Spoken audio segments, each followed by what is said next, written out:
खुश होगा कि नहीं होगा? ये शेख खुश नहीं होगा। क्यों नहीं होगा खुश? क्योंकि मैंने जो है 2 का बोल के 1.6 मोल का ही बेच दिया। ओके, कैसा क्यों हुआ? क्या मैंने शेख के साथ चीटिंग की? नहीं की। तो फिर क्या हुआ? नेचर ने चीटिंग की।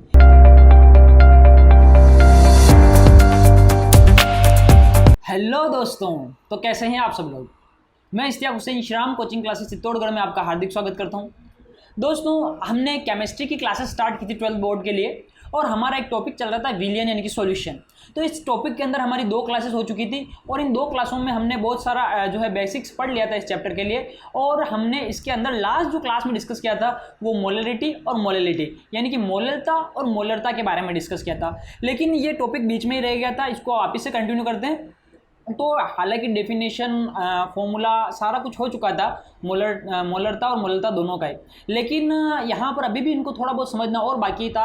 इनको अच्छे से फील करके अपन समझते हैं, क्योंकि यहाँ से जो ये टॉपिक है ना मोलरिटी और मोलरिटी, यही कंसेप्ट यूज़ किया जाता है आपके 12th में जो प्रैक्टिकल होते हैं उनमें टाइट्रेशन में कंसेप्ट यूज़ किया जाता है, जहाँ पर आप पिपेट और ब्यूरेट लेके जो सारा एक्सपेरिमेंट करते हो वहाँ पर आप फॉर्मूला अप्लाई करते हो M1V1 बराबर M2V2। तो कैसे काम करता है, उसका बेसिक कंसेप्ट क्या था उसको अपन समझते हैं। यहाँ पर मोलरता और मोलरता को समझने के लिए हमारे को क्या है कि मोल कंसेप्ट आना जरूरी है, और मोल कंसेप्ट को मैं इससे पिछली वाली क्लास में अच्छे से समझा चुका हूँ। ओके, तो जो लोग अभी क्लास में नए जुड़ रहे हैं, हो सकता है उनको मोल क्या चीज़ है इसमें दिक्कत आ सकती है। तो ये जो मोल क्या चीज़ होती है, इससे पहले वाली क्लास का जो लिंक आपको डिस्क्रिप्शन मिल जाएगा, वो क्लास देख लेना, तो आपको पूरा का पूरा टॉपिक अच्छे से समझ में आ जाएगा। ओके, तो आइए स्टार्ट करते हैं अपन। तो आज का जो अपना टॉपिक रहेगा ये रहेगा अपना ये जो है ना मोलरता मोलरता, इसको और अच्छे से डिस्कस करेंगे। तो देखना, सबसे पहले इनकी मैं हिंदी बताता हूँ। जैसे मोलरिटी, इसको हिंदी में कहते हैं मोलरता। ओके, और मोललिटी इसको हिंदी में कहते हैं मोललता। ओके, यहाँ पर इसको स्मॉल m से डिनोट करते हैं और इसको कैपिटल M से डिनोट करते हैं। ओके, अब आगे देखते हैं। जैसे मैं एक सॉल्यूशन बनाता हूँ, एक मोलल सॉल्यूशन और एक मोरल सॉल्यूशन, है ना। तो यहाँ पर जो हैगा इस सॉल्यूशन को बनाने का तरीका जो होगा, इससे अपन को मोललिटी और मोललिटी अच्छे से समझ में आ जाएगा। ओके, यहाँ पर देखना, मेरे को 2 मोलल HNO3 का एक्वस सॉल्यूशन बनाना है। दूसरा मैं क्या करता हूँ, मैं 2 मोलल HNO3 का एक्वा सॉल्यूशन बनाता हूँ। 2 मोलर अलग चीज़ है और 2 मोलल अलग चीज़ है। 2 मोलर इसको मैं लिख सकता हूँ 2m, और 2 मोलल इसको मैं लिख सकता हूँ 2 स्मॉल m। ओके, आप देख सकते हो ना, यहाँ पर कैपिटल M लिखा है इसको और इसको स्मॉल m लिखा है। तो ये मोलरता है, ये जो है ना ये मोलरता है और ये मोललता है। अब ये मोलरता और मोललता यानी कि मोरलिटी और मोललिटी में क्या फ़र्क होता है, इसको अपन समझेंगे कैसे, इस सॉल्यूशन को बना करके। तो देखना सॉल्यूशन कैसे बनाएंगे। सबसे पहले मैं क्या करूँगा, एक बीकर लूँगा। हाल फिलहाल जैसे लास्ट क्लास हुई थी तो उसमें बता चुका था कि मोलरता और मोललता क्या होती है। मोलरता के बारे में ये बताया था कि आप जो सोल्यूट लेते हो तो सोल्यूट कितना लिया, number of solute in 1 litre solvent, 1 litre विलियन में विलय कितना है। ओके, तो इसको अपन कहेंगे मोलरता। और मोललता क्या होगी, 1 किलोग्राम विलायक में, विलियन नहीं बोल रहा हूँ मैं, विलायक बोल रहा हूँ, 1 किलोग्राम विलायक में कितने विलय के मोल मौजूद है, इसको कहेंगे मोललता। तो आइए अच्छे से समझते हैं, एक बार फिर से रिवाइज हो जाएगा आपका भी। मेरे पास एक बीकर है, इस बीकर के अंदर मेरे को क्या करना है, 2 मोलर सॉल्यूशन बनाना है, 2m सॉल्यूशन बनाना है। तो मैं क्या करूँगा, बेसिकली एक सोल्यूट लूँगा। तो ये लो, जैसे मैंने सोल्यूट लिया, ये इस तरह से सोल्यूट के पार्टिकल लिए जो मैं इसके अंदर डाल दूंगा। ओके, मैंने इसके अंदर डाल दिए ये सोल्यूट के पार्टिकल्स, ये डाल दिए। तो यहाँ पर ये सोल्यूट के पार्टिकल्स पेंदे में बैठ जाएंगे, इसके अंदर डाले तो ये रहा मेरा सोल्यूट यानी इसको हिंदी में कहूँगा मैं विलय डाल दिया।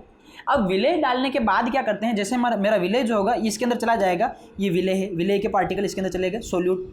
अब जब सोल्यूट इसके अंदर चला जाएगा बीकर के अंदर, अब मैं क्या करूँगा, इस सोल्यूट को लेने के बाद मैं इसमें डिस्टिल वाटर, आशुद्ध जल डालूंगा। देखो, विलायक भी कुछ ना कुछ होना चाहिए। आप विलियन पढ़ रहे हो तो विलय और विलायक से मिलकर बना होगा।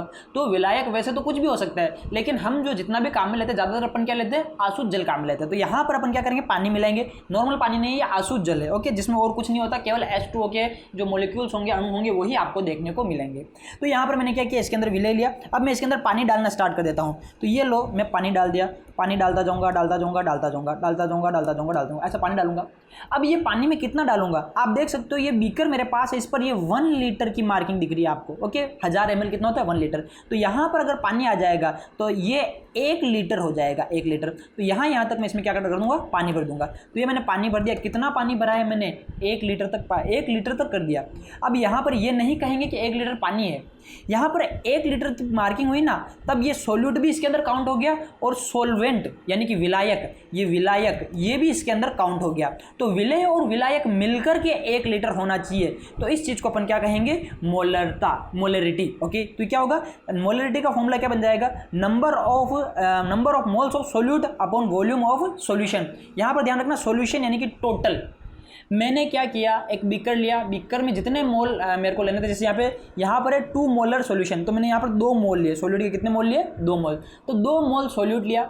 अब 2 मोल सोल्यूट डालने के बाद मैं इसमें पानी डाल रहा हूँ और तब तक डालता रहूँगा जब तक कि टोटल मेरा जो सोल्यूशन है वो 1 लीटर ना हो जाए। मैं फिर से बोल रहा हूँ, 1 लीटर टोटल सोल्यूशन होना चाहिए। टोटल सोल्यूशन 1 लीटर हो जाएगा। ओके अगर ये सोल्यूट जो मैंने लिया है, हालांकि HNO3 मेरे पास एक्वस है तो HNO3 लिक्विड फॉर्म में होगा, लेकिन कोई ऐसा भी हो सकता है जैसे कि MnO4 वगैरह ले रहा हूँ, तो ये हमारे पास सॉलिड फॉर्म में होंगे।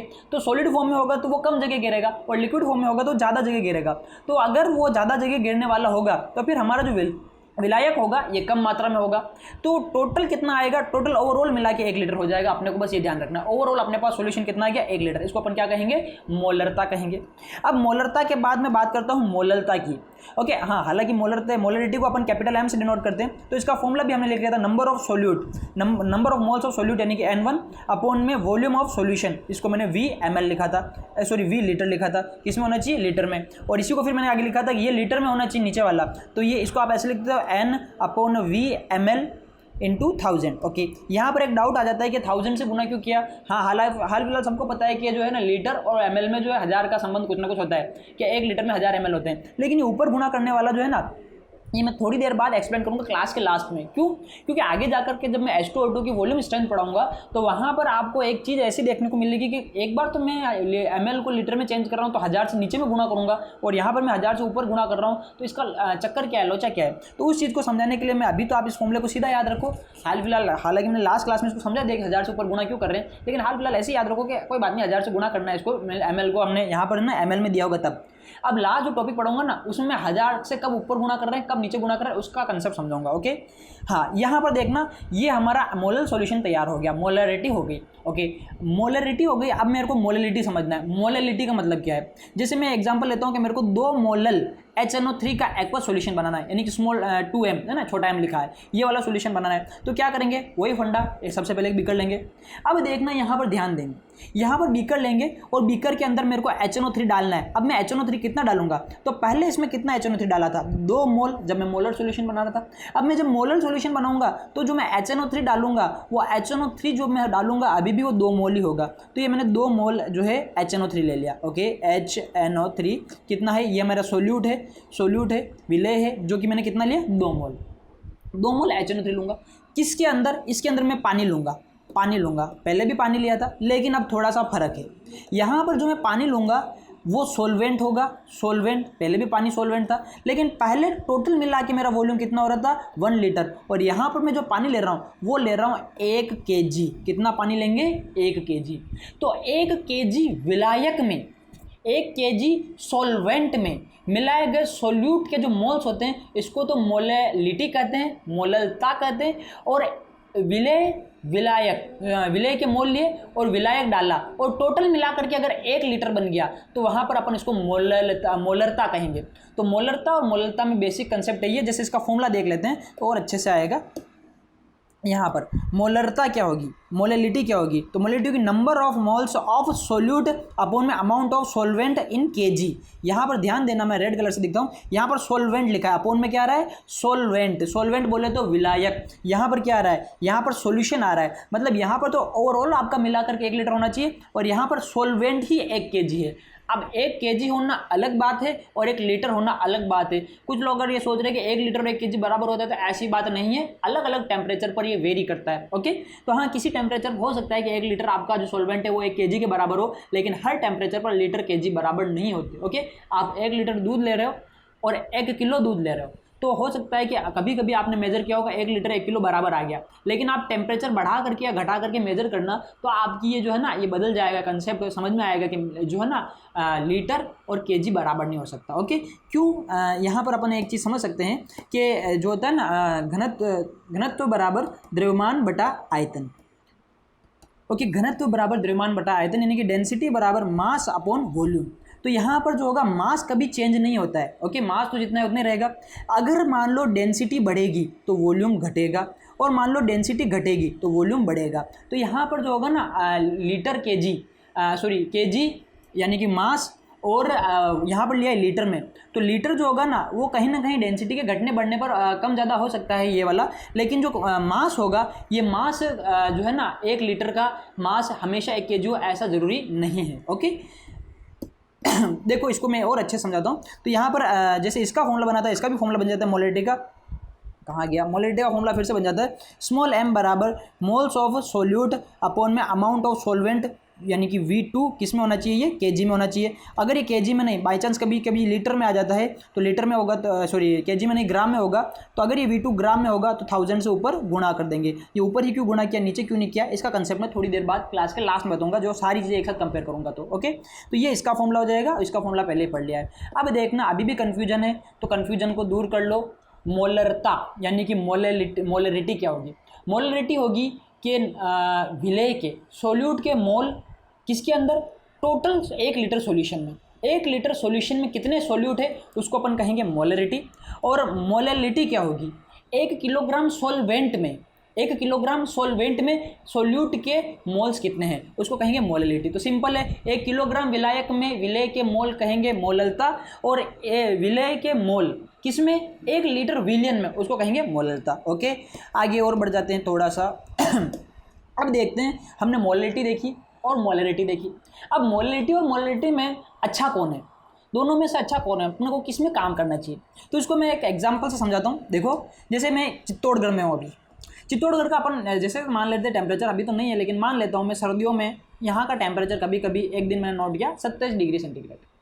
तो 27 डिग्री सेंटीग्रेड पर या यहाँ पर चित्तौड़ के अंदर मैंने एक सॉल्यूशन बनाया, बहुत तगड़ा वाला सॉल्यूशन बनाया। ये बनाया सॉल्यूशन, ये सॉल्यूशन बना करके मैंने एक बोतल में भर दिया। ओके, तो यहाँ पर चित्तौड़ का टेम्परेचर कितना है अपना? 27 डिग्री मान लेते हैं। ओके, 27 डिग्री टेम्परेचर पर मैंने एक सॉल्यूशन बनाया। जब ये सॉल्यूशन बनाया मैंने, तो ये सॉल्यूशन कितना बनाया मैंने? 2m, कैपिटल M लिखा है। कैपिटल M का मतलब ये चीज़ बता रही है मोलरिटी को बता रही है। और एक्चुअल में अगर किसी सॉल्यूशन के ऊपर 2m लिखा है तो वो क्या बताना चाह रहा है? वो ये बताना चाह रहा है कि 2 मोल मौजूद है। कितने मोल? 2 मोल सोल्यूट के मौजूद है। किस में? टोटल 1 लीटर सॉल्यूशन में। 1 लीटर सॉल्यूशन के अंदर कितने मोल मौजूद है? 2 मोल सोल्यूट के मौजूद है। ओके, मैंने एक अच्छा खासा सॉल्यूशन तैयार किया। फिर मेरे को लगा मैंने इतना तगड़ा सॉल्यूशन तैयार किया है तो क्यों ना इसको मार्केट में बेचा जाए। तो यहाँ पर बना करके यहीं पर बेचूंगा तो शायद प्रॉफिट ना हो। तो मैं क्या करता हूँ, इसको मैं लेके चला गया किसी दूसरे देश में। ओके, बहुत दूर लेके गया, बहुत दूर। कहाँ पर लेके गया? मैं इसको लेके चला गया सऊदी अरेबिया। ओके, तो यहाँ से मैंने अपना सोल्यूट ले के जा करके सऊदी अरेबिया में ले गया और वहाँ पर ले जा करके अपना ये बेच दिया। ये बोतल को बिल्कुल पैक कर रखा है, आप देख रहे हो, सील पैक बोतल है। सॉल्यूशन बनाया और यहाँ पर ढक्कन लगा हुआ है, इसकी बिल्कुल सील पैक बोतल है। उसको मैं कहाँ लेके चला गया? सऊदी में लेके चला गया और वहाँ पर जाकर के बेचा। इसके ऊपर कितना लिखा था मैंने? यहाँ पर मैंने प्रिंटेड करा दिया था 2m सॉल्यूशन है, यानी कि 1 लीटर सॉल्यूशन के अंदर 2 मोल जो होंगे मैं सोल्यूट के डाल के लाया हूँ। ओके, ऐसा कुछ बना के लाया हूँ। तो यहाँ पर 2m, यहाँ पर ले जा करके मैंने किसी को बेचा, शेख को ये जाकर के बेच दिया। ये शेख को जाकर के जब मैंने बेचा तो शेख का जो साइंटिस्ट होगा, जो उसके पास काम करता होगा, वो इसको पढ़ेगा लैब वाला, तो वो क्या समझेगा कि 2m लिखा है, इसका मतलब यहाँ पर जो है ना 1 लीटर सॉल्यूशन में कितना मौजूद है? 2 मोल मौजूद है। ओके, लेकिन आप ध्यान दो तो सऊदी जो है ये गर्म देश है ना, तो यहाँ का टेम्परेचर ज़्यादा होता है। यहाँ का टेम्परेचर हमने नोटिस किया 27 डिग्री सेंटीग्रेड। ओके, इतना ज़्यादा टेम्परेचर। आप सोचो ज़रा कि अगर कोई लिक्विड है और उस लिक्विड को मैं गर्म करूँ तो उसका वॉल्यूम बढ़ेगा कि घटेगा? जाहिर सी बात है, आप अगर टेम्परेचर दोगे तो वॉल्यूम बढ़ेगा। ओके, अब यहाँ पर देखना कि जब ये सॉल्यूशन मैंने बनाया था तो इस सॉल्यूशन में टोटल 1 लीटर सॉल्यूशन में मैंने कितने मोल डाले? 2 मोल डाले सोल्यूट के, तो मैंने इसको 2m बोल दिया। लेकिन जब मैं इसको सऊदी अरेबिया में ले जा करके बेचूंगा तो वहाँ पर टेम्परेचर तो ज़्यादा है, तो ये नंबर ऑफ सोल्यूट के जो मोल्स होंगे ये मोल तो चेंज नहीं होंगे, लेकिन सॉल्वेंट का जो आयतन है, जो वॉल्यूम है, जो 1 लीटर वॉल्यूम है, वो तो चेंज हो जाएगा ना। मैं इसके अंदर 1 लीटर भर के लाया, अब यहाँ पर 1 लीटर ही नहीं रहेगा, यहाँ का टेम्परेचर ज़्यादा है, इसका मतलब यहाँ पर जो सॉल्वेंट होगा उसका वॉल्यूम बढ़ जाएगा। अब मान लो ये वॉल्यूम बढ़ करके हो गया 1.25 लीटर। ओके, समझाने के लिए बता रहा हूँ, ऐसे जरूरी नहीं है कि वहाँ पर जाके हर चीज़ 1.25 लीटर हो जाएगी, समझाने कंसेप्ट समझना। तो यहाँ पर मैं 2M सॉल्यूशन बनाया था चित्तौड़ के अंदर और उसको ले जा करके बेचा सऊदी के अंदर, तो वो कितना हो गया, वहाँ पर हो गया इसका वॉल्यूम कितना हो गया 1.250, यानी कि 1.25 लीटर हो गया। तो यहाँ पर तो मैं बोल सकता था कि मेरे पास 2 मोल मौजूद है 1 लीटर सॉल्यूशन में, और यहाँ पर मैं क्या बोल दूंगा कि मेरे पास जो है ना 2 मोल मौजूद है किसमें, 1.25 लीटर सॉल्यूशन में। ओके, अब यहाँ पर देखना मैंने 2M रखा था इसके ऊपर, यहाँ पर मैं बोलूँ क्या 2M लिखना सही है, बिल्कुल सही, क्योंकि 1 लीटर सॉल्यूशन में 2 मोल मौजूद है। लेकिन जब सऊदी में ले जाकर के उसको बेचा और मैंने इसको 2M मार्किंग कर दी 2M की, तो अगला क्या सोचेगा कि 1 लीटर सॉल्यूशन में 2 मोल होने चाहिए, इसकी मोलरिटी 2M है। तो उन्होंने क्या किया, चलो चेक करते हैं कि क्या ये सच में 2 मोलर सॉल्यूशन बेच रहा है कि झूठ बोल रहा है। तो उन्होंने क्या किया, यहाँ पर मान लो उन्होंने सोचा कि नंबर ऑफ मोल्स कितने हैं, 2 मोल अपॉन में वॉल्यूम। अब ये वॉल्यूम कितना है, 1.25 लीटर, तो यहाँ पर तो मैं नंबर ऑफ मोल्स 2/1 लिख रहा हूँ, तो मेरे पास 2 आंसर आ रहा है, तो 2M इसकी मोलरिटी है। वो लोग इसको चेक करेंगे तो 2 वॉल्यूम रखेंगे। अब वॉल्यूम कितना है, वॉल्यूम 1.250 1.25 हो गया, तो 2/1.25 इस तरह से रखोगे तो ये आ जाएगा 1.6 मोल। ओके, तो यहाँ पर मोलरिटी कितनी आ गई, 1.6 मोलर।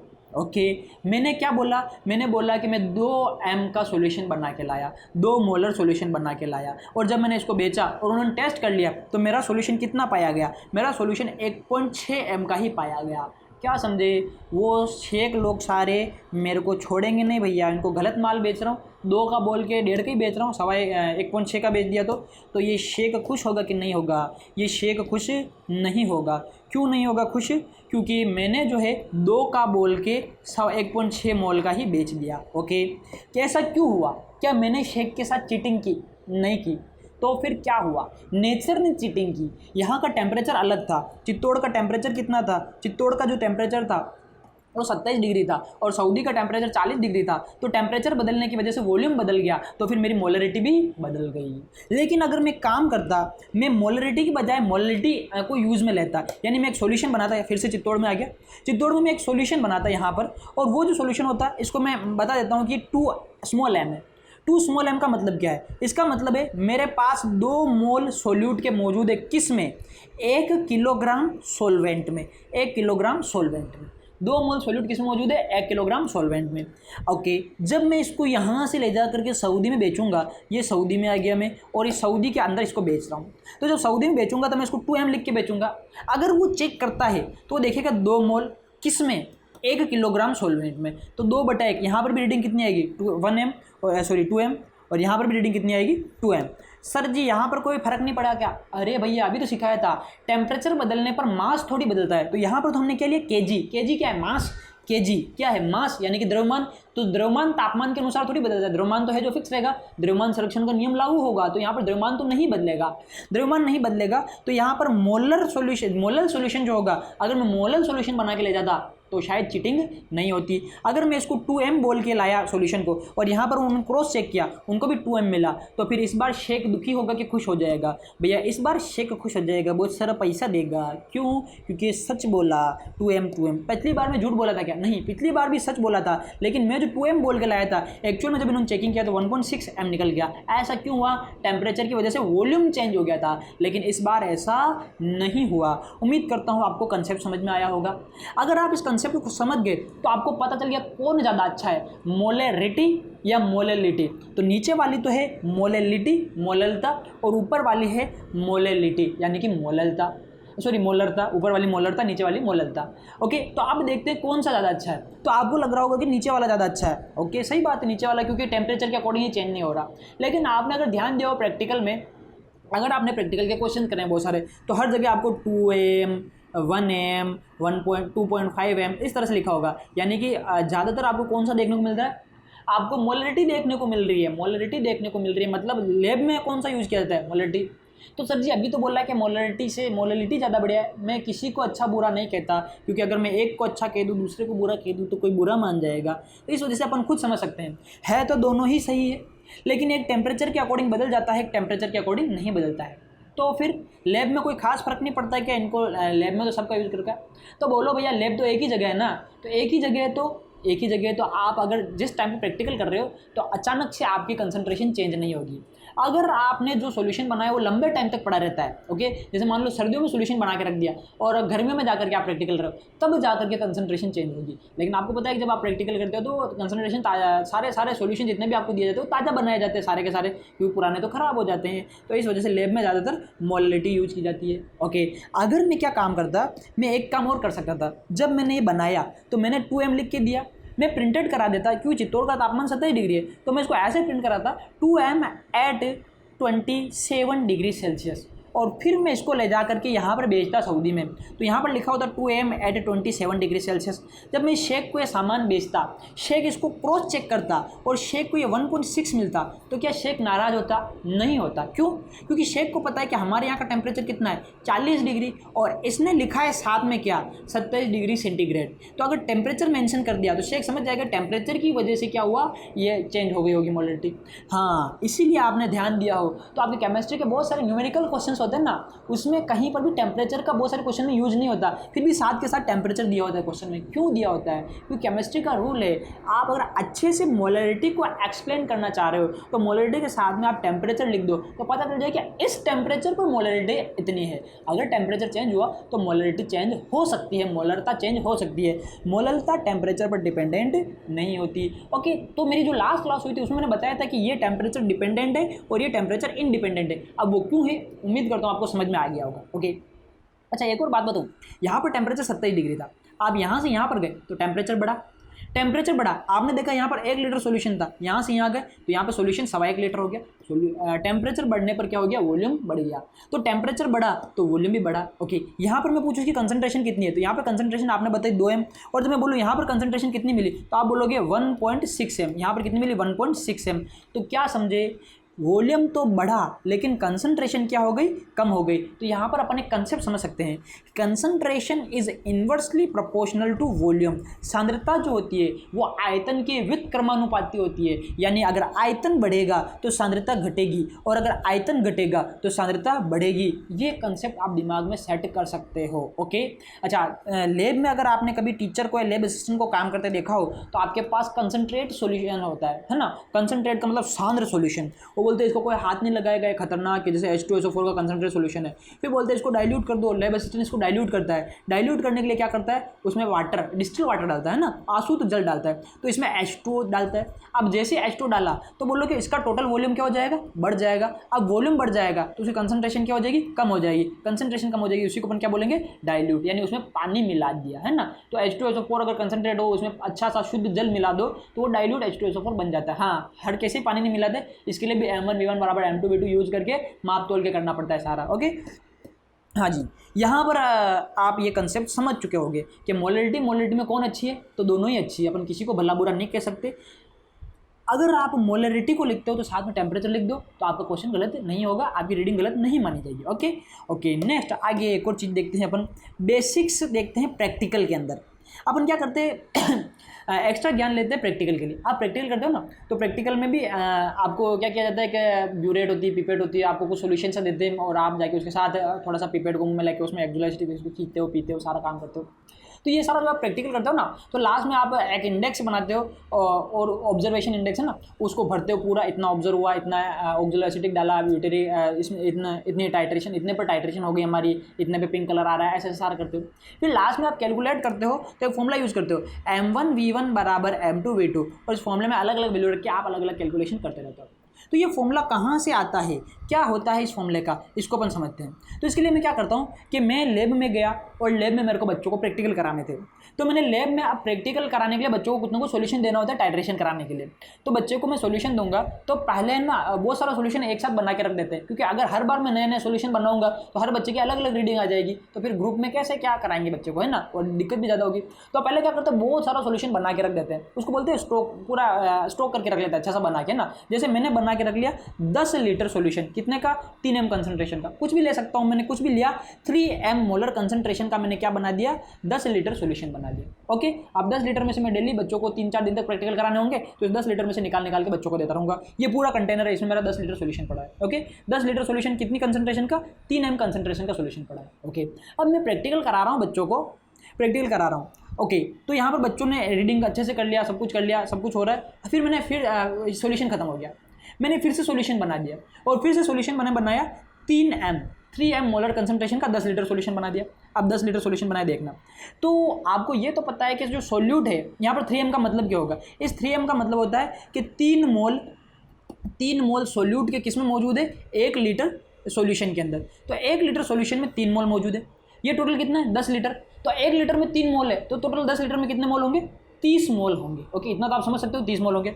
हाँ ओके, अब ये जो है ना 3m कंसंट्रेशन, तो ये 10 लीटर है। तो अगर मैं क्या करूँ, अगर आप पानी में नमक डालते हो तो आपको पता है नमक पूरे पानी में डिस्ट्रीब्यूट हो जाता है। ओके, सब पूरे पानी में अच्छे से बढ़ जाएगा। आप पानी के किसी भी हिस्से को लो तो आपको नमक का समान स्वाद आएगा। अब मैं क्या करता हूँ, मैंने बोल दिया 3m मोलर कंसंट्रेशन है, तो जो सॉल्यूट है इसके कंटेनर के अंदर ही है। तो देखो, अगर मैं इसको देखूँ ऐसा 10 हिस्सों में तोड़ दूँ, ऐसा 10 हिस्सों में तोड़ दिया, ये 1 लीटर है। चल जा भाई, ये 1 लीटर है, ये 1 लीटर सॉल्यूशन, ये 1 लीटर सॉल्यूशन, ये 1 लीटर सॉल्यूशन, ऐसे ऐसे करके इन्होंने 10 टुकड़े कर दिए इसके। तो हर 1 लीटर सॉल्यूशन के अंदर हम देखेंगे तो उसकी मोलर कंसंट्रेशन 3m, यानी कि 3 मोल मौजूद होंगे इस 1 लीटर में, 3 मोल मौजूद होंगे इस 1 लीटर में, 3 मोल मौजूद होंगे इस 1 लीटर में। ऐसा करके मैंने 10 लीटर सॉल्यूशन बना दिया। टोटल यहाँ पर मोल्स पूछा जाए, टोटल मोल्स कितने होंगे मेरे पास 10। लेकिन फिर मेरे को याद आया कि 3m कंसंट्रेशन वाला प्रैक्टिकल तो मैं करा चुका हूँ, अब सेम प्रैक्टिकल बार बार तो करा नहीं सकते। मैं एक काम करता हूँ, बच्चों को समझ में आएगा, इसकी मोलर कंसंट्रेशन चेंज कर देता हूँ। अब मैं मोलर कंसंट्रेशन कैसे चेंज करूँगा, तो मैं क्या करूँगा, इसके अंदर डिस्टिल वाटर डालूंगा, इसके अंदर आशुद्ध जल डालूंगा। अब पहले से ये कितना है, पहले से तो ये 10 लीटर है। अब मैंने इसके अंदर मान लो 2 लीटर आशुद्ध जल डाला, 10 लीटर से मैंने कितना कर दिया इसको, 12 लीटर। तो आशुद्ध जल मैंने डाला 2 लीटर, ये 1 लीटर डाला और ये दूसरा लीटर डाला। ओके, अब देखना, जैसे ही आशुद्ध जल डालूंगा तो आपको पता है कि जो सोल्यूट के पार्टिकल, अब ये कितना हो गया, टोटल 12 लीटर हो गया। अब इसके अंदर मैंने डाल दिया। अब जैसे ही मैंने डाला तो आपको पता है बाहर से तो मैंने पानी मिलाया है, सोल्यूट तो मिलाया नहीं। और सोल्यूट के पहले कितने मोल आ गए थे, पहले 30 मोल थे। अभी भी कितने रहेंगे पानी मिलाने के बाद, मोल तो टोटल 30 ही रहेंगे। तो टोटल मोल तो अभी भी 30 है, तो मिलाया क्या, पानी। तो चेंज क्या होगा, आयतन, केवल आयतन चेंज होगा, नंबर ऑफ मोल्स चेंज नहीं होंगे, मोल तो अभी भी उतने। तो मैंने 1 लीटर पानी और मिला दिया, तो ये 1 लीटर नया पानी आ गया, 1 लीटर नया पानी आ गया। अब जो इसके अंदर ये 3m सॉल्यूशन जो है, ये 3 मोल जो घुले होंगे 1 लीटर में, अब उसका कुछ हिस्सा इसमें भी बटेगा, क्योंकि जैसे आपने पानी डाला, जैसे मान लो आपने कंटेनर लिया, कंटेनर में नमक डाल दिया और थोड़ा सा पानी डाल के अच्छे से हिला दिया। अब ये आपका अच्छा खासा खा रहा है, आप थोड़ा सा पानी और डालोगे तो ऐसा थोड़ी होगा ऊपर वाले पानी में बिल्कुल ही नमक नहीं होगा, नीचे वाले में सारा रहेगा, ऐसा नहीं होगा। नीचे वालों में समान नमक इसके अंदर आ जाएगा और सब में वापस बराबर हो जाएगा। तो जैसे ही मैंने 2 लीटर इसमें से डाला, तो देखना 2 लीटर पानी डाला तो मैंने 1 लीटर की 2 लेयर बना दी। अब इसमें क्या होगा, इसमें से 0.5 लीटर कम हो जाएगा, तो 0.5 मोल कम हो जाएंगे और वो उस 1 लीटर में चले जाएंगे। तो यहाँ पर अब कितने बचेंगे, पहले 3 मोल थे, अब ये बचेंगे 2.5 मोल। ओके, और इसका 0.5 किस में चला जाएगा, इसमें। फिर देखो यहाँ पर कितने बचेंगे, 2.5 मोल और 2.5 मोल, और इसका किधर चला जाएगा 0.5 इधर। फिर देखना इसका कितना बचेगा, 2.5 मोल, इसका कितना बचेगा, 2.5 मोल। सब में से, तो यहाँ पर 1 2 3 4 5, इन पाँचों में से सब में से 0.5 मोल कम हो जाएंगे और इस 1 लीटर सॉल्यूशन में चले जाएंगे। ओके, तो 0.5 इंटू 1, तो ये कितना हो जाएगा, 0.5 इंटू कितनों में से गया, इतने, इसमें से 0.5 गया, इसमें से 0.5, इसमें से, तो इंटू 5 लीटर में से 0.5 निकलता रहा। तो इस वाले हिस्से की मोलर कंसंट्रेशन कितनी हो जाएगी, तो यहाँ पर कितने मोल आ गए, एक के पास से 0.5 आया और टोटल 5 के पास से आएंगे, तो 5 इंटू 0.5 यानी कि 2.5 हो गए। और यहाँ पर कितना बचा, यहाँ पर भी 2.5 मोल ही बचे, यहाँ पर भी 2.5, सब जगह 2.5। अब नीचे वाले जो होंगे सब में से 0.5 मोल निकलता जाएगा और इस ऊपर वाले 1 लीटर में आ जाएगा। ओके, हालांकि सब में बराबर डिस्ट्रीब्यूट होगा, मैं समझाने के लिए ऊपर लेयर्स में भेज रहा हूँ इसको। तो 0.5 एक के पास से आया, इंटू टोटल कितने हैं 5, तो इसके पास टोटल मोलर कंसंट्रेशन कितनी होगी 2.5, और यहाँ से भी कम हो जाएगी क्योंकि इसमें से 0.5 गया था, ये 2.5 बचा, ये 2.5 बचा, ये 2.5 बचा, ये 2.5 बचा। ओके, सारे के सारे कितने बचेंगे, 2.5 बचेंगे। तो ये जो 10 लीटर का सॉल्यूशन था, इसको मैंने 1 लीटर में तोड़ा, तो पहले तो यहाँ पर 3 मोल सॉल्यूशन थे, लेकिन जैसे मैंने 2 लीटर पानी और ऐड किया तो सब में से 0.5 मोल कम हुआ और उस 1 लीटर में ऐड हुआ, तो 5 लेयर में से 0.5 कम हुआ, तो इनका 2.5 रह गया और उधर वाले का क्या हो गया 2.5। ऊपर की 5 लेयर में से 0.5 हर लेयर में से कम हुआ, ऊपर वाले का क्या हो गया फिर 2.5। तो अब इस पूरे बीकर का, अब आप इस पूरे बीकर का देखोगे तो इस पूरे बीकर के अंदर यहाँ पर 2 लीटर पानी और एक्स्ट्रा मौजूद है और यहाँ पर सभी की कंसंट्रेशन कितनी है 2.5। अब टोटल वॉल्यूम कितना हो गया 12 लीटर। ओके, अब आप ध्यान दो, तो आपने नोटिस किया होगा कि पहले मेरे पास 3m सॉल्यूशन था 10 लीटर का, 3m सोल्यूशन था, 10 लीटर था, लेकिन मैंने इसमें पानी डाल दिया तो ये 12 लीटर हो गया। लेकिन ऐसी मोलर कंसंट्रेशन चेंज हो गई, यानी कि वॉल्यूम को बढ़ा दिया। देखो 10 लीटर से 12 लीटर कर दिया, वॉल्यूम को बढ़ा दिया तो कंसंट्रेशन क्या होगी, कम होगी। पहले 3m थी जो कितनी हो गई 2.5m। ओके, तो ये देखो यहाँ पर पहले वाला, ये पहले वाली कंसंट्रेशन, ये बाद वाली कंसंट्रेशन। तो आपको मैंने जो समझाया ना अभी, ये मैंने आपको फिजिकली समझाया। अब इसको मैथमेटिकल समझते हैं। देखो कैसे, आपको पता है कि पहले मेरे पास 10 लीटर सॉल्यूशन था। अगर 10 लीटर सॉल्यूशन था और 1 लीटर सॉल्यूशन में 3 मोल मौजूद है, तो टोटल 10 लीटर सॉल्यूशन में कितने मोल मौजूद होंगे, 30 मोल मौजूद होंगे। तो पहले मेरे पास कितने मोल थे, पहले मेरे पास 30 मोल थे। अब जब मैंने पानी डाल दिया, पानी डाल दिया तो क्या पानी डालने से मोल बढ़ेंगे, क्या मोल तो नहीं बढ़ेंगे, क्योंकि सोल्यूट डालेंगे तो मोल बढ़ेंगे, सोलवेंट डालने से कुछ नहीं होगा। ये सोल्यूट के मोलों की संख्या है। तो पानी डाला, पानी डालने के बाद भी मोल कितने रहेंगे, तो बाद में भी मोल कितने रहेंगे, मोल तो 30 के 30 रहेंगे, मोल थोड़ी ऐड कर रहे हैं, सिर्फ पानी ऐड किया। तो पहले जितने मोल होंगे उतने मोल बाद में होंगे। यही m1v1 बराबर m2v2 का बेसिक कंसेप्ट है। क्या, पहले के मोल बराबर बाद के मोल। अब आप जो मोलरता निकालते हो, मोलरिटी निकालते हो, उसका फॉर्मूला क्या होता है, मोल्स ऑफ सोल्यूट अपॉन में volume of solution in litre, volume of solution in litre. Okay, तो n1 क्या है, नंबर ऑफ मोल्स। अब आप इसको इधर भेज दो तो नंबर ऑफ मोल्स n1 बराबर क्या हो जाए, इधर लिखता हूँ, नंबर ऑफ मोल्स n1 बराबर क्या हो जाएगा, mv1। ओके, इसको मैं v1 मान लेता हूँ, v1। ओके, बाद में आपने क्या किया, बाद में नंबर ऑफ मोल्स कितने, इसको मैं n2 मान लेता हूँ, बराबर क्या होगी, बाद की कंसंट्रेशन इनटू v2।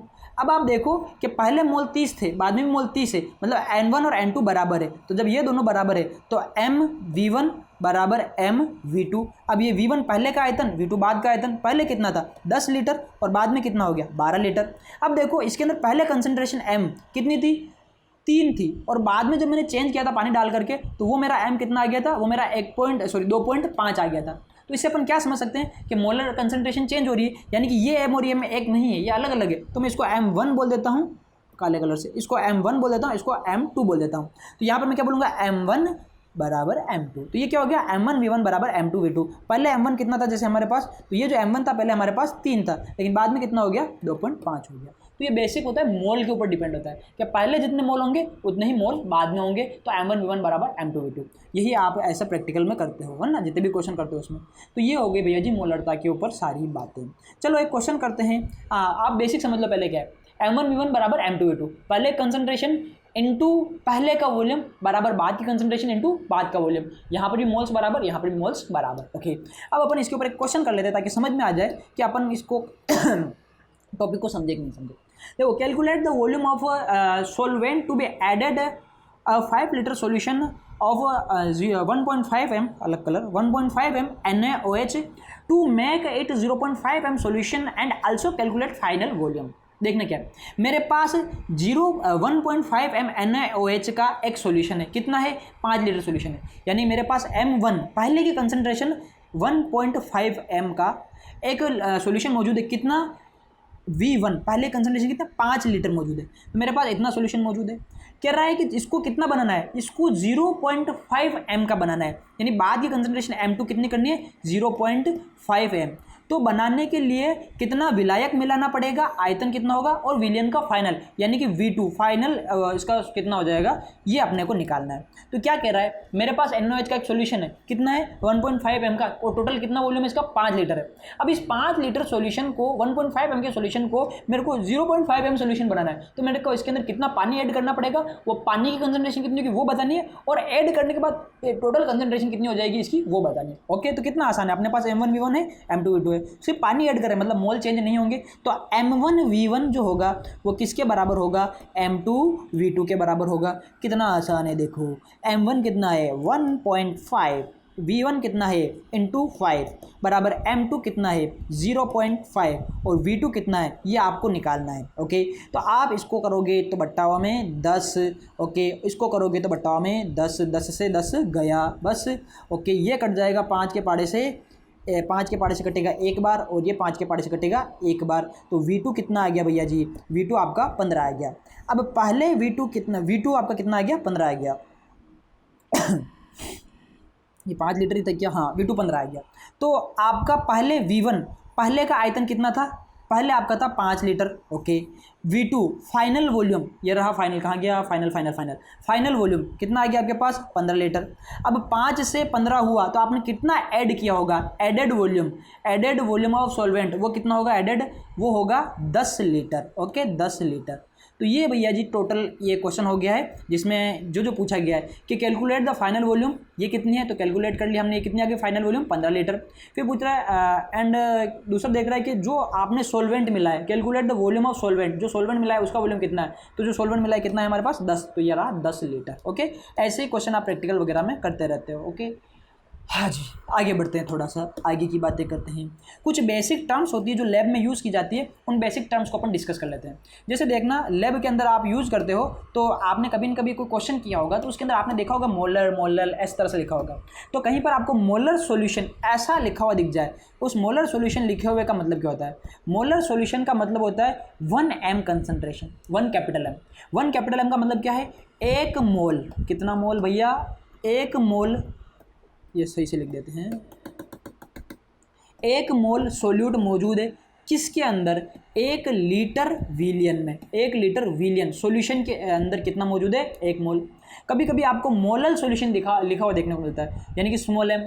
तो मोलल सॉल्यूशन का मतलब है 1 मोल सोल्यूट का मौजूद है किसके अंदर, 1 किलोग्राम सोलवेंट में, ये ध्यान रखना यहाँ पर सोलवेंट है, 1 किलोग्राम विलायक में, 1 किलोग्राम विलायक में विलय के मोल, मोलल सॉल्यूशन कहेंगे इसको। एक होता है नॉर्मल सॉल्यूशन, इसका मतलब है 1 मोल नहीं, एक इक्विवेलेंट मोल या 1 ग्राम तुल्यांक मौजूद है किसके अंदर, 1 लीटर सॉल्यूशन के अंदर, ओके 1 लीटर सॉल्यूशन के अंदर। ये नॉर्मलिटी अभी तो मैंने पढ़ा ही नहीं है, तो नॉर्मल सॉल्यूशन आप नहीं समझोगे, इसको मैं बाद में समझाऊंगा। हाल फिलहाल मैंने अभी तक दोनों समझा है, मोलर और मोलल। तो मोलर कंसंट्रेशन है, मोलर कंसंट्रेशन मतलब कंसंट्रेशन कितनी कंसीडर करनी है, 1 m, ओके। तो जहाँ पर भी मोलर या मोलर लिखा होता है, आगे कोई संख्या नहीं लिखी तो 1 कंसीडर करते हैं, ओके। नेक्स्ट और भी कुछ टर्म होती है जो लैब में यूज़ की जाती है, जैसे देखना, जैसे आपको लैब में दिखाई दे कि कहीं पर आपको डेसी मोलर बोल दे, तो डेसी मोलर का मतलब आपको मोलर कंसंट्रेशन कितनी लेनी है, 10⁻⁻1। अगर आपको सेंटीमोलर बोल दे तो इसका मतलब 10⁻⁻2 काम में लेनी है। इस तरह से आपको मान लो मिली मोलर बोल दे तो उसको 10⁻3 कंसीडर करनी है, ओके। आपको सेमी मोलर बोल दे तो m/2, या फिर इसको अपन ऐसे भी लिख सकते हैं 0.5 m, 0.5 m को भी अपन सेमी मोलर बोलते हैं, m/2 लिख दो इसको, ओके। कहीं पर आपको पेंटी मोलर बोले, यहाँ पर ध्यान देना, पेंटी मोलर बोल दे तो पेंटी मोलर का मतलब होता है 1/5 m, यानी कि इसको 0.2 m भी बोला जा सकता है। 0.2 m बोलना या m/5 बोलना, इसको पेंटी मोलर बोला जाता है। अब ध्यान देना, ये क्या है, ये पेंटामोलर है। अगर पेंटामोलर सॉल्यूशन बोलता है तो उसकी कंसंट्रेशन 5 m होती है, ओके। इसका मतलब क्या, ऊपर देखो सेमी मोलर को आप देखो तो सेमी मोलर का मतलब क्या है, 1 लीटर सॉल्यूशन के अंदर, मोलर चल रहा है ना, तो 1 लीटर सॉल्यूशन के अंदर 0.5 मोल सोल्यूट के मौजूद होंगे। पेंटी मोलर बोल दिया, यानी 1 लीटर सॉल्यूशन के अंदर 0.2 मोल सोल्यूट के मौजूद होंगे। और पेंटामोलर बोला, ए और आई का ही फर्क है, पेंटामोलर बोला तो 1 लीटर सॉल्यूशन के अंदर 5 मोल सोल्यूट के मौजूद है। फिर डेकामोलर तो 10 m, यानी कि मतलब 10 मोल्स मौजूद होंगे किसके अंदर, 1 लीटर सॉल्यूशन के अंदर। अगर यहीं पर मोलर की जगह मोलल होता तो वो 1 लीटर सॉल्यूशन की बजाय 1 किलोग्राम सोलवेंट की बात कर लेते, ओके। ये लैब में यूज़ करने जाने टर्म्स है, ओके। नेक्स्ट देखते हैं अगला नॉर्मेलिटी। तो देखो नॉर्मेलिटी को वैसे समझ लेते हैं, नॉर्मेलिटी क्या होती है। ये नॉर्मेलिटी को मैं अभी यहाँ पे डिस्कस नहीं कर रहा हूँ क्योंकि बेसिकली नॉर्मेलिटी आपके जो होती है ना वो इसमें 11 में पढ़ाई जाती है, रेडॉक्स वगैरह पढ़ाते हैं और मोल कंसेप्ट पढ़ाते हैं ना, उसी के साथ ये पढ़ाई जाती है। तो यहाँ पर मैं ज़्यादा डिस्कस नहीं करूँगा क्योंकि यहाँ पर मोलरिटी और मोलरिटी को ही अच्छे से डिस्कस करना है। इसके बाद जो थर्ड चैप्टर होगा आपका इलेक्ट्रोकेमिस्ट्री।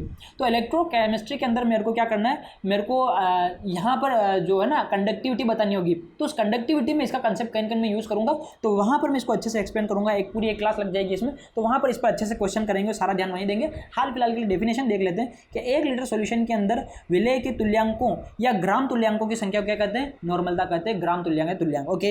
ये क्या होता है, ग्राम तुल्यांक क्या होता है, इक्विवेलेंट क्या होता है, number of gram equivalents of solute, कि ये क्या होता है। तो इस पर भी ज़्यादा फोकस मत करो, जस्ट फॉर्मूला याद रखो। और ये टॉपिक मैं अच्छे से इलेक्ट्रोकेमिस्ट्री के अंदर पढ़ाऊंगा जहाँ पर कंडक्टिविटी आने वाली है। यहाँ पर जस्ट फॉर्मूला देख लेते हैं इसका, क्योंकि यहाँ पर मैं कुछ एक्स्ट्रा चीज़ें भी पढ़ा रहा हूँ, तो सारी चीज़ें इतनी डिटेल से पढ़ूंगा तो चैप्टर बहुत ज़्यादा लंबा हो जाएगा, है ना। क्योंकि मेरे को कुछ H11 के कंसेप्ट जो H2O2 की वॉल्यूम स्ट्रेंथ होती है वो मैं यहाँ पर पढ़ा रहा हूँ, जो कि बेसिकली इतना सिलेबस में यहाँ पर मेंशन नहीं होता है, लेकिन इससे रिलेटेड है तो मैं वो चीज़ यहाँ पर पढ़ा रहा हूँ। और ये चीज़ 12th में आगे आ रही है तो मैं ये वहाँ पर पढ़ा दूँगा, ओके। नॉर्मलिटी के बाद मोल फ्रैक्शन। तो मोल फ्रैक्शन का मतलब क्या होता है, इसको हिंदी में मोल अंश या मोल प्रभाज कहते हैं। तो इसका मतलब होता है इसको x से डिनोट करते हैं। कौन सा कलर चल गया, x से डिनोट करते हैं, ओके। हाँ, मेरी आदत है मैं इसको x ही बोलता हूँ, आए जाए काए जीटा जो भी है ना, दूसरे टर्म्स में इनके लिए यूज़ किया जाता है। बेसिकली ये ऐसा भी होता है, ये ऐसा भी लिखा जाता है बहुत जगह, है ना। तो मेरी आदत है मैं इसको एक्स बोल देता हूँ, तो एक्स ही है ना, आप भी एक्स ही बोल देना, कोई दिक्कत वाली बात नहीं है। हाँ जी, एक्स से डिनोट करते हैं। तो ये क्या होता है एक्स का मतलब, इसको आपको याद रखना है, खुद के मोल बटा टोटल मोल, अरे कहाँ चला गया, खुद के मोल बटा हुआ टोटल मोल। ओके, ये क्या चीज़ होगी समझते हैं। आपको ये तो पता है सॉल्यूशन जो होगा ना, सॉल्यूशन विलियन, ये दो चीज़ों से मिलकर बना होगा, सोल्यूट यानी कि विलय प्लस सोलवेंट यानी कि विलायक। तो इसमें दो चीज़ें होगी, इतना तो कंफर्म है। अगर दो चीज़ें होगी तो सोल्यूट के भी कुछ ना कुछ मोल होंगे, इसको मैं N1 बोल देता हूँ या फिर मैं इसको Na बोल देता हूँ, दोनों में से कुछ भी बोल देता हूँ। और सोलवेंट के भी कुछ ना कुछ मोल होंगे, इसको मैं Nb बोल देता हूँ या N2 बोल देता हूँ, N2 भी बोल सकता हूँ या Nb भी बोल सकता हूँ। ओके, तो जैसे जनरली यहाँ पर A और B यूज करूँगा, A यूज करूँगा मैं सोल्यूट के लिए और B यूज करूँगा मैं सोलवेंट के लिए। जो मेरी पहली क्लास हुई थी, पहली क्लास में बोल रहा हूँ, जहाँ पर मैं A या एक यूज करता हूँ तो सोल्यूट के लिए, दो या B यूज करता हूँ वो सोलवेंट के लिए, और एक दो कुछ नहीं लिखा है तो वो लिखा है सॉल्यूशन के लिए। जैसे मैंने N1 लिख दिया तो यहाँ पर ना मोल्स ऑफ क्या है सोल्यूट, यहाँ पर N2 लिख दिया तो मोल्स ऑफ क्या है सोलवेंट, V1 लिख दिया तो वॉल्यूम किसका सोल्यूट का, V2 लिख दिया वॉल्यूम किसका सोलवेंट का, M1 लिखा है मास किसका सोल्यूट का, M2 लिखा है मास किसका सोलवेंट का।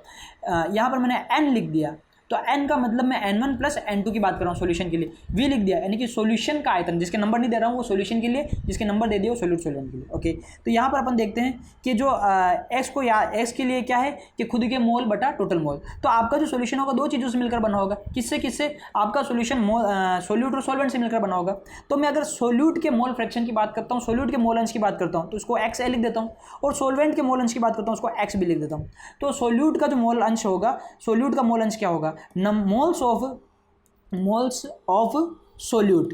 ओके, अपोन में लिखेंगे, देखो सोल्यूट की बात कर रहे हैं तो मैंने ट्रिक क्या बताई, खुद के मोल बटा टोटल मोल। तो XA मतलब A की बात करें, A में किसको मान रहा हूँ सोल्यूट को, तो moles of solute upon total mole. अब टोटल मोल में किसके मोल आ गए, सोल्यूट के मोल भी आ गए और सोलवेंट के मोल, यानी कि moles of solute plus moles of solvent. Okay, यानी कि विलय के मोल प्लस विलायक के मोल। सरल शब्दों में ऐसे भी लिख सकते हैं, जैसे मोल्स ऑफ सोल्यूट को मैं Na बोल देता हूँ, अपॉन में मोल्स ऑफ सोलवेंट या फिर टोटल मोल।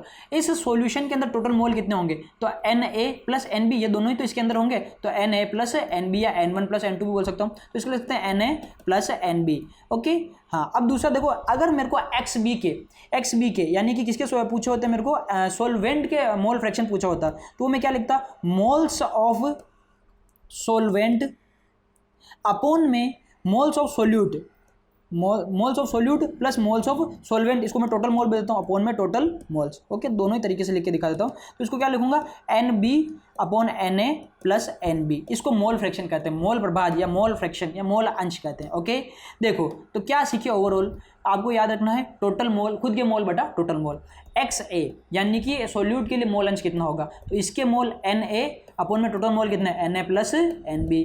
अगर मैं बात करता हूँ XB की, यानी कि मोल फ्रैक्शन किसका पूछ रहा हूँ मैं, सोलवेंट का, तो ये होगा इसके मोल यानी कि Nb अपॉन में टोटल मोल कितने होंगे Na प्लस Nb। बहुत सारी बुक्स में क्या लिखा होता है, बहुत सारी बुक्स में ऐसे Nb लिखा है और टोटल मोल को सिग्मा n लिख सकता है, या बहुत सारी बुक्स में इसको Na लिखा है और टोटल मोल्स के लिए सिग्मा n लिख सकता है, तो वो लिखना भी सही, टोटल मोल्स को अपन सिग्मा से भी ऐसे डिनोट कर सकते हैं ना, लेकिन मेरी आदत है मैं इस तरह से पूरा लिखता हूँ। ओके, अगर मैं एक बात बताऊँ कि मैं क्या करूँ, XA प्लस XB को जोड़ दूँ, XA प्लस XB को, ये राज की बात है, ध्यान रखना, क्या मैं XA और XB को जोड़ देता हूँ। तो आप देखो XA का मतलब क्या है, XA का मतलब है Na अपॉन क्या है Na plus NB, Na plus NB, plus मैं XB को जोड़ देता हूँ, तो XB का मतलब क्या है NB upon Na plus NB, ये XB का मतलब Na प्लस NB। तो आप देखो ऊपर नीचे वाले हर समान है, तो नीचे तो क्या आ जाएगा Na प्लस NB, और ऊपर क्या है, इधर Na और इधर NB, तो Na प्लस NB, लस वगैरह लेने का इसमें झंझट नहीं रहेगा क्योंकि समान है। तो देखो ऊपर जो संख्या आ रही है वो नीचे, तो दोनों कट जाएंगे, ओवरऑल कितना आ जाएगा 1, यानी आप XA प्लस XB को जोड़ दो, ये कितना होता है 1। ओ माय गॉड, ये बहुत तगड़ी ट्रिक है, ध्यान रखना है, ये बड़े बड़े न्यूमेरिकल प्रॉब्लम सोल्व करने में काम आएगी, आप चुटकी बजाती है अच्छे से अच्छा न्यूमेरिकल कर लोगे। कैसे, इसको यूज करके देखो, XA बराबर XA प्लस XB कितना होना चाहिए, XA प्लस XB 1 होना चाहिए। तो किसी क्वेश्चन में क्या होता है, अपन को पूछा होता है सोल्यूट के बारे में कि वो सोल्यूट का मोल फ्रैक्शन कितना होगा, और कहीं ना कहीं ऐसी जानकारी दी होती है जिससे अपन का डायरेक्ट सोल्यूशन का निकल रहा होता है। जैसे मान लो XB मेरा आ गया 0.7, अपने आप ही x से कितना होना चाहिए, x से 0.3 होना चाहिए। डायरेक्ट आंसर ऐसे निकालेंगे, कैसे निकालेंगे वो क्वेश्चन करेंगे तब देखते रहेंगे, लेकिन ऐसे अपन डायरेक्ट ट्रिकी मेथड में इसको यूज़ कर सकते हैं।